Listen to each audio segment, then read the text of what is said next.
Good morning and welcome. A while ago one of my patrons mentioned Bubble and Squeak and it's been stuck in my head, so much so I've been wanting to make it for a while now. It so happens that our friend Jamie Oliver has at least one recipe for Bubble and Squeak, and why wouldn't he?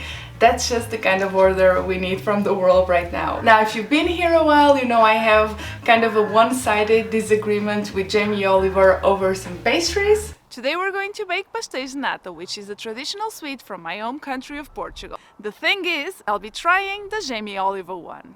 Don't get me started on the Jamie Oliver one. Spoiler alert, is terrible. Now the next part is just painful. I am crying in Portuguese. In my defense, it did start it, unwillingly sure, but I was standing up for pastries, which is my right as a woman and as a citizen of this here country. In all fairness though, I've learned a lot with him throughout the years, and I do believe he deserves a chance for redemption. I will link the recipe below, not that Jamie needs the publicity, much less for me, but that's how we do it. So, on to the Bubble and Squeak. Let's start with a non-stick frying pan on medium heat. Let's see if I can figure out what medium heat is on this thing. This thing I'm using to cook, I forgot the name. I'll have to figure this out, but this makes a lot of noise.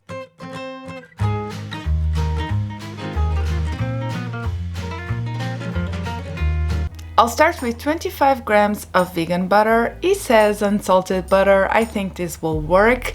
Next, we're adding 1 tablespoon of olive oil. This is where I got distracted by Leo. He was outside. Next, we're going in with 4 sprigs of fresh woody herbs, and we're using whatever I can find in the garden. Now, as usual, I'm not quite sure what 4 sprigs mean, so I'm going with this random amount. As per the recipe, let them crisp up for a minute and then add 600 grams of leftover roast potatoes and 600 grams of leftover cooked veggies. Now, I have about half of that, but I think it will work. I'm using carrots, leeks, and cabbage. He suggested leftover vac-packed chestnuts as optional, but 1, they're very expensive and I'm not rich, and 2, I don't like chestnuts all that much. Jamie says there's no need to chop anything first, as we're going to mash it all up with a potato masher into a nice, flat, even layer. The thing is, I don't have my potato masher with me, so I don't know.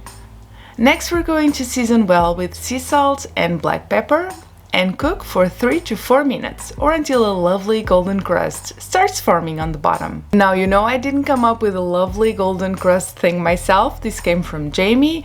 I might delusionally believe I'm funny, but I know I can't fool anyone into thinking that I'm that poetic. Anyway, I think we were supposed to mash everything up before cooking it.